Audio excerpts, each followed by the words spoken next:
안녕하세요, 용쌤입니다. 이번 영상은 노원구 하계동에 있는 아파트를 낙찰받아서 큰 수익을 앞두고 있거든요. 어떤 내용인지 한번 자세히 설명드려보도록 할게요. 노원구 하계동에 있는 거고요. 건영 아파트입니다. 2020년 5월 25일 날 제가 낙찰을 받았어요. 그리고 토지 건물 지분 매각이었습니다. 2명이 가지고 있었는데 그중 1명의 지분이 경매로 나온 상황이었습니다. 근데 이 물건 재밌어요. 감정가가 1억 9,400이었는데 한 번도 유찰이 안 된 상태에서 입찰을 들어갑니다. 그래서 단독으로 낙찰을 받았거든요. 근데 재미난 건 뭐냐? 2020년 4월 20일 날에도 입찰이 1명 들어왔어요. 1억 9,501만 원에 낙찰이 됐는데 불허가 결정이 났네요. 그리고 다시 새롭게 나와서 누군가가 낙찰 받았는데 어떤 법인 회사인 것 같아요. 그리고 3인, 그럼 총 4명이 공동 투자를 한 건데 이게 어떻게 된 거예요? 네, 제 수강생분들과 함께 법인 4개로 입찰을 했었던 겁니다. 그런데 제 실수로 인해서 불허가 결정이 나버렸던 거예요. 저는 부동산 투자 법인을 2개 가지고 있거든요. 근데 법인 인감도장을 찍는데 도장을 다르게 찍어버린 거예요. 그래서 매각 불허가 결정이 났습니다. 함께 투자에 참여했던 분들한테 어찌나 미안하던지 정말 고개를 들 수가 없는 상황이었었어요. 그래서 제가 2020년 4월 27일 날 정말 죄송한 소식을 전해야 될 듯 합니다. 낙찰받은 지분 물건 무효 처리가 되었습니다. 제 실수입니다. 법인을 준민컴퍼니와 준민자산관리를 가지고 있는데 법인 도장을 준민컴퍼니로, 원래 준민자산관리로 저는 입찰을 하려고 입찰서에 그 정보를 다 적었었는데 준민컴퍼니의 도장을 찍어 버렸습니다. 제가 보증금은 돌려받고 물건은 한 달 정도 뒤에 다시 나올 예정인데 그때 다시 낙찰을 꼭 받도록 하겠습니다. 함께 참여해주신 분들이 이렇게 토닥토닥 어깨 펴고 기운 내고 괜찮습니다. 너무 그러지 마세요. 사람은 세상은 그렇더라고요 하면서 위로를 해주시더라고요. 그리고 한 달 뒤에 다시 나왔을 때 단독으로 낙찰을 받았습니다. 근데 제가 왜 신건에 입찰을 했는지는 조금 이따가 알려드리도록 할게요. 우선 입지를 한번 볼게요. 7호선 하계역과 가깝고요. 1호선 월계역과도 가까이 있습니다. W역세권이죠. 그런데 제가 5월 달에 낙찰을 받았잖아요. 2020년 5월. 근데 2020년 6월 말부터 갑자기 서울 끝자락 노원구 아파트 매물 나오기만 하면 신고가, 이런 기사들이 막 쏟아져 내리는 거예요. 왜냐, 6월 17일 날 또 부동산 대책이 있었거든요. 6.17 대책 이후 오히려 더 급등 하면서 갑자기 노원에 있는 아파트 가격이 일제히 올라버리기 시작을 합니다. 6억 원 이하 대출 풀자 노원구 아파트 동났다. 물건이 순식간에 사라져 버리더라고요. 요즘 제일 뜨겁다는 서울 동북부 주택시장 3릉 5개는 잊어주세요.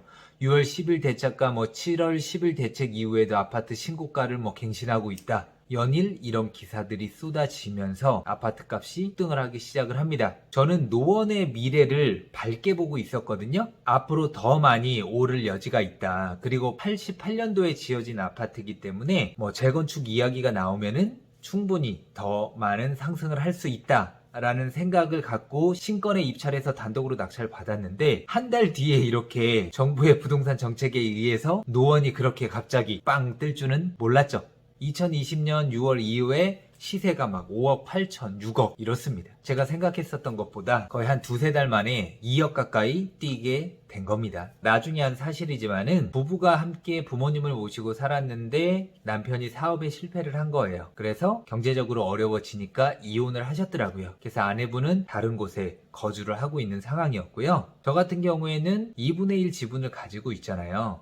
그리고 공유자는 그곳에 살고 있지 않고 채무자만 살고 있잖아요. 인도명령 신청이란 게 가능합니다. 만약에 공유자가 그 집에 살고 있다고 하면 인도명령 신청은 할 수가 없습니다. 안 받아들여져요. 근데 공유자는 이혼해서 다른 곳에 살고 있고 다른 곳에 살고 있다라는 것만 증명을 하면은 인도명령 결정이 납니다. 그래서 2020년 11월 2일 날 신청서를 접수를 했죠. 그랬더니 2020년 11월 6일 날 이제 채무자에게 신문서가 송달이 됐었고요. 그리고 2020년 11월 23일 날 제가 의견서를 제출을 했습니다. 내용은 뭐냐? 지금 현재 공유자는 이혼을 한 상태에서 다른 곳에 거주를 하고 있다. 채무자밖에 안 남았다. 그렇기 때문에 인도명령 신청이 가능하다라는 의견서를 제출을 한 거죠. 그래서 2020년 11월 23일 날 결정이 되면서 인도명령 신청 종국 인용 결정이 났습니다. 그래서 채무자분과 이제 합의를 해야 되잖아요. 어쨌든 집은 비워줘야 되는 상황이니까 이야기를 나누는데 설 연휴 끝나고 이사 갈 수 있게 좀 해달라고 하시더라고요. 낙찰은 2020년 5월 달에 받았는데 2021년 2월 설 연휴 끝나고 나갈 테니까 그때까지만 살 수 있게 좀 해달라고 하시더라고요.